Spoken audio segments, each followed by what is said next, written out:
Good evening.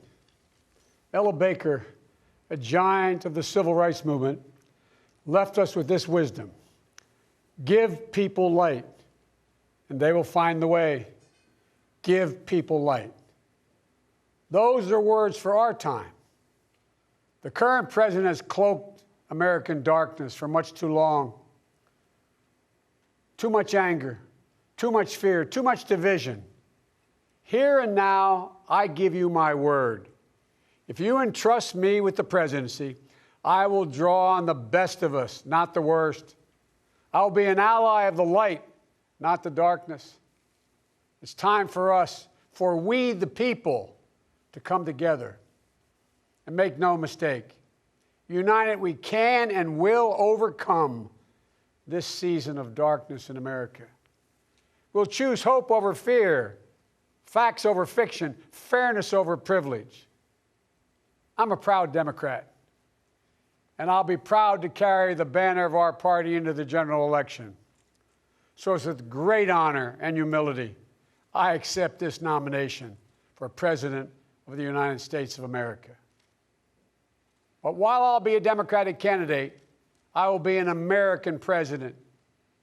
I'll work hard for those who didn't support me, as hard for them as I did for those who did vote for me. That's the job of a president, to represent all of us, not just our base or our party. This is not a partisan moment. This must be an American moment.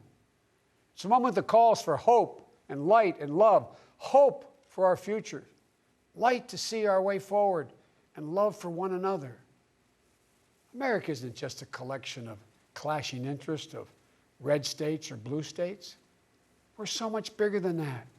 We're so much better than that. You know, nearly a century ago, Franklin Roosevelt pledged a New Deal in a time of massive unemployment, uncertainty, and fear. Stricken by a disease, stricken by a virus, FDR insisted that he would recover and prevail, and he believed America could as well. And he did, and we can as well. This campaign isn't just about winning votes. It's about winning the heart and, yes, the soul of America. Winning it for the generous among us, not the selfish.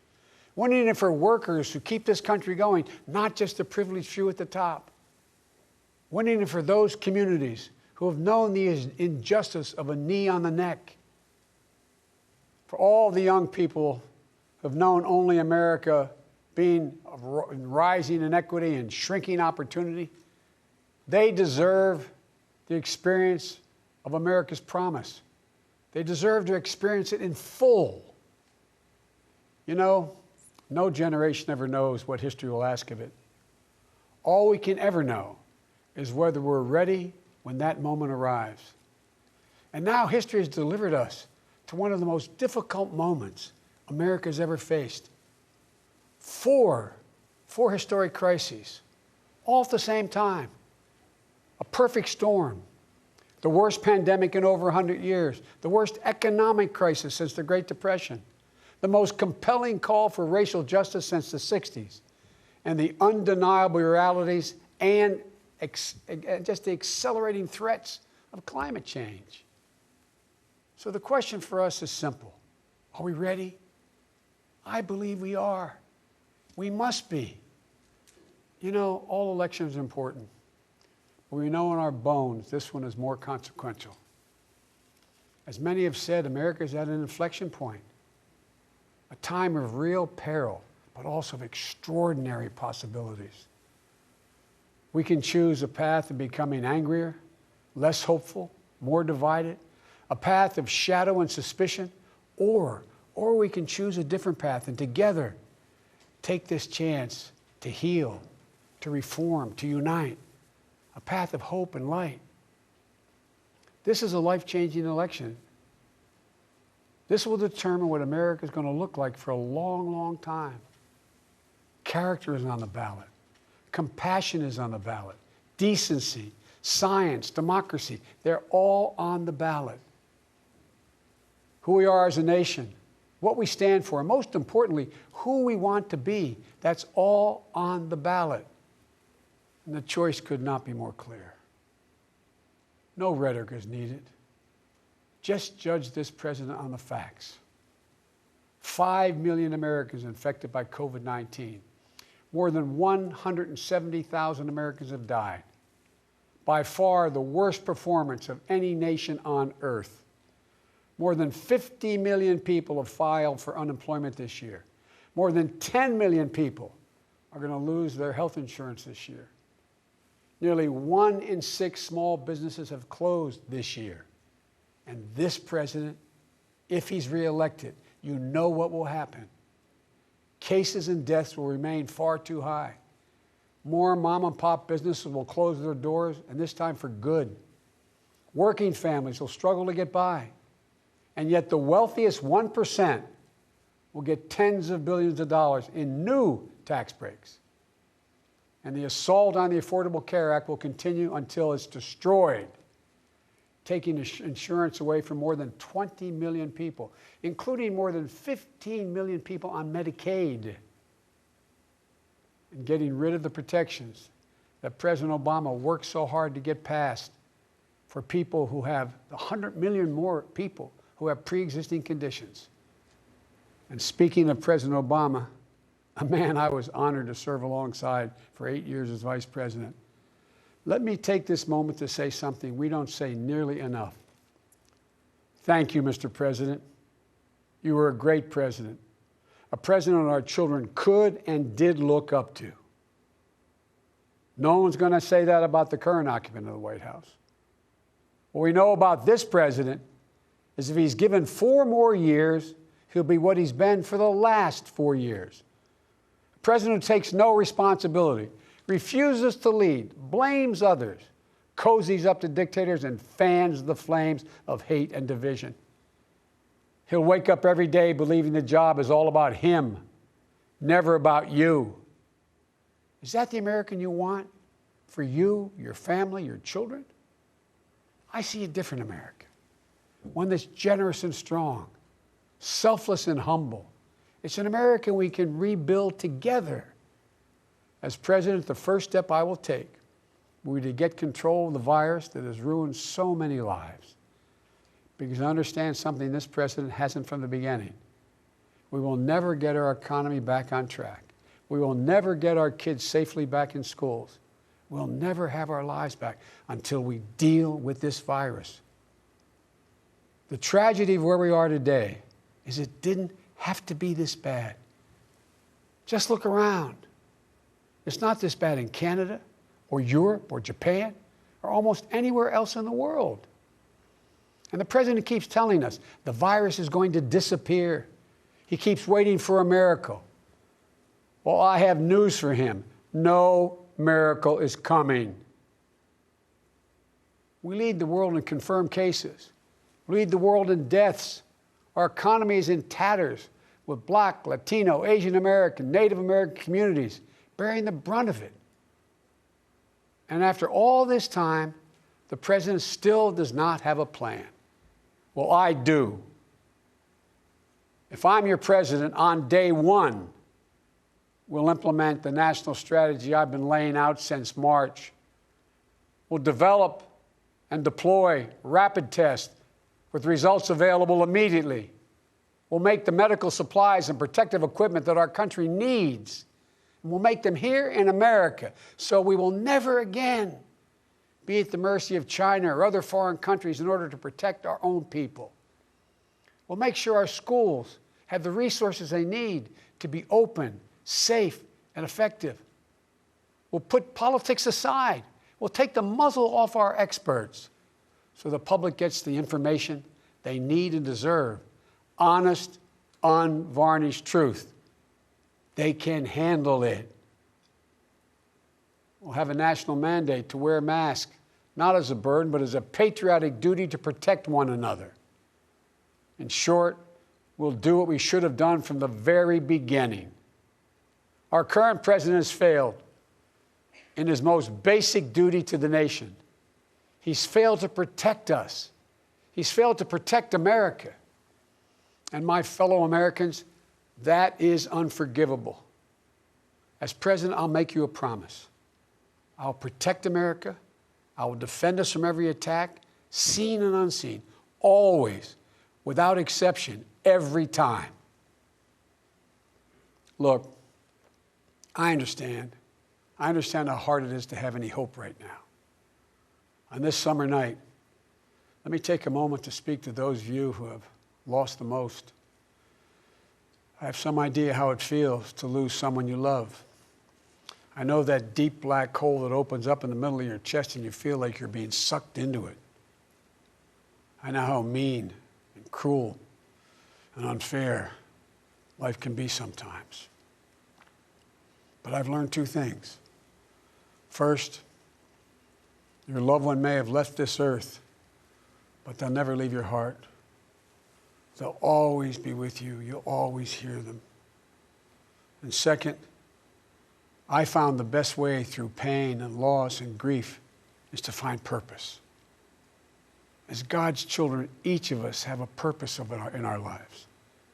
We have a great purpose as a nation to open the doors of opportunity to all Americans, to save our democracy, to be a light to the world once again, and finally to live up to and make real the words written in the sacred documents that founded this nation, that all men and women are created equal, endowed by their Creator with certain inalienable rights, among them life, liberty, and the pursuit of happiness. You know, my dad was an honorable, decent man. He got knocked down a few times pretty hard, but he always got back up. He worked hard, and he built a great middle-class life for our family. He used to say, Joey, I don't expect the government to solve my problems, but I sure in hell expect them to understand them. And then he'd say, Joey, a job is about a lot more than a paycheck. It's about your dignity. It's about respect. It's about your place in the community. It's about being able to look your kid in the eye and say, honey, it's going to be okay, and mean it.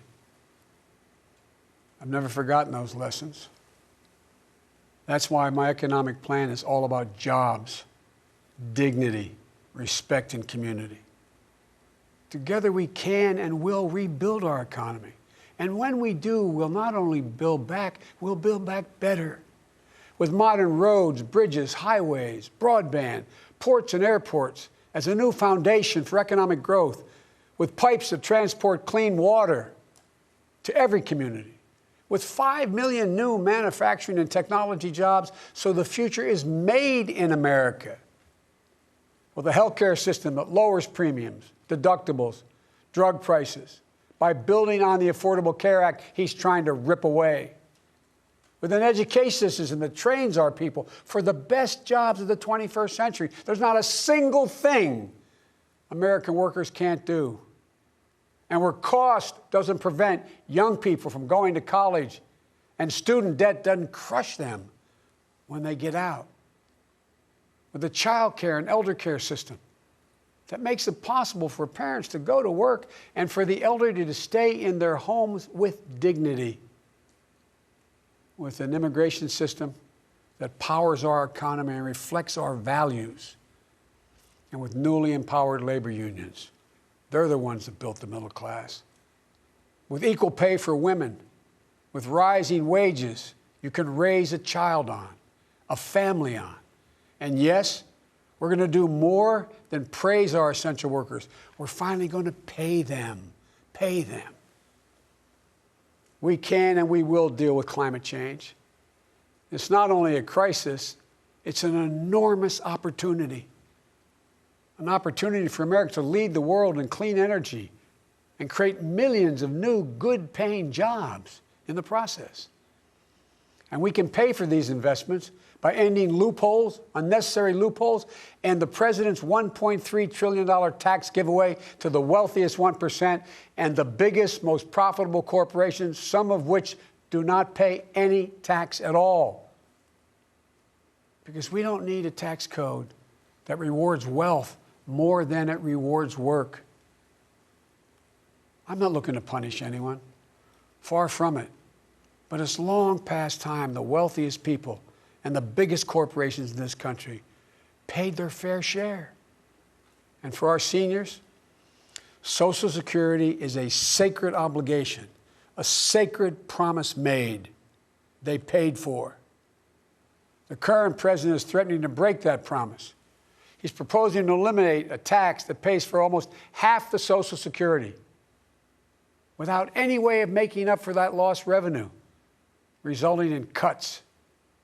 I will not let that happen.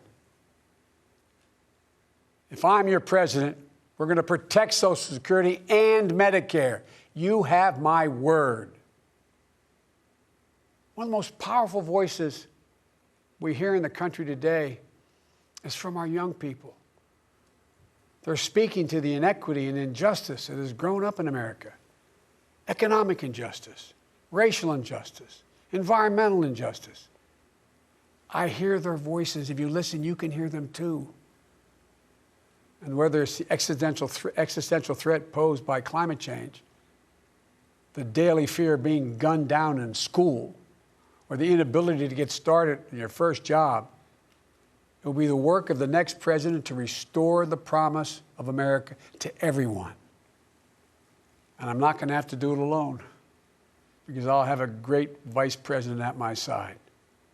Senator Kamala Harris. She's a powerful voice for this nation. Her story is the American story. She knows about all the obstacles thrown in the way of so many in our country. Women, black Americans, South Asian Americans, immigrants, the left out and the left behind. But she's overcome every obstacle she's ever faced. No one's been tougher on the big banks and the gun lobby. No one's been tougher in calling out the current administration for its extremism, its failure to follow the law, its failure to simply tell the truth. Kamala and I both draw from our families. That's where we get our strength. For Kamala, it's Doug and their families. For me, it's Jill and ours. I've said many times, no man deserves one great love in his life, let alone two. But I've known two. After losing my first wife in that car accident, Jill came into my life. She put our family back together. She's an educator, a mom, a military mom, and an unstoppable force. If she puts her mind to it, just get out of the way. She's going to get it done. She was a great second lady, and I know she'll make a great first lady for this nation. She loves this country so much. And I'll always have the strength that can only come from family. Hunter, Ashley, all our grandchildren, my brothers, my sister, they give me courage. They lift me up. While he's no longer with us, Bo inspires me every day. Bo served our nation in uniform. A year in Iraq, a decorated Iraqi war veteran. So I take very personally the profound responsibility of serving as Commander-in-Chief. I'll be a president who will stand with our allies and friends and make it clear to our adversaries the days of cozying up to dictators is over. Under President Biden, America will not turn a blind eye to Russian bounties on the heads of American soldiers. Nor will I put up with foreign interference in our most sacred democratic exercise, voting. And I'll always stand for our values of human rights and dignity. I'll work in common purpose for a more secure, peaceful, and prosperous world. History has thrust one more urgent task on us. Will we be the generation that finally wipes out the stain of racism from our national character? I believe we're up to it. I believe we're ready. Just a week ago yesterday was the 3rd anniversary of the events in Charlottesville. Close your eyes. Remember what you saw on television. Remember seeing those neo-Nazis and Klansmen and white supremacists coming out of fields with lighted torches, veins bulging, spewing the same anti-Semitic bile heard across Europe in the 30s. Remember the violent clash that ensued between those spreading hate and those with the courage to stand against it. And remember what the president said when asked? He said there were, quote, very fine people on both sides. It was a wake-up call for us as a country, and for me, a call to action. At that moment, I knew I'd have to run, because my father taught us that silence was complicity, and I could never remain silent or complicit. At the time, I said we're in the battle for the soul of this nation, and we are. You know, one of the most important conversations I've had this entire campaign, it was with someone who was much too young to vote. I met with 6-year-old Gianna Floyd the day before her daddy, George Floyd, was laid to rest. She's an incredibly brave little girl. And I'll never forget it. When I leaned down to speak to her, she looked in my eyes and she said, and I quote, "Daddy changed the world. Daddy changed the world." Her words burrowed deep into my heart. Maybe George Floyd's murder was a breaking point. Maybe John Lewis's passing the inspiration. But however it's come to be, however it's happened, America's ready, in John's words, to lay down, quote, the heavy burden of hate at last, and to end the hard work of rooting out our systemic racism. You know, American history tells us that it's been in our darkest moments that we've made our greatest progress, that we found the light. In this dark moment, I believe we're poised to make great progress again, that we can find the light once more. You know, many people have heard me say this, but I've always believed you can define America in one word: possibilities. The defining feature of America: everything is possible. That in America, everyone, and I mean everyone, should be given an opportunity to go as far as their dreams and God-given ability will take them. We can never lose that. In times as challenging as these, I believe there's only one way forward.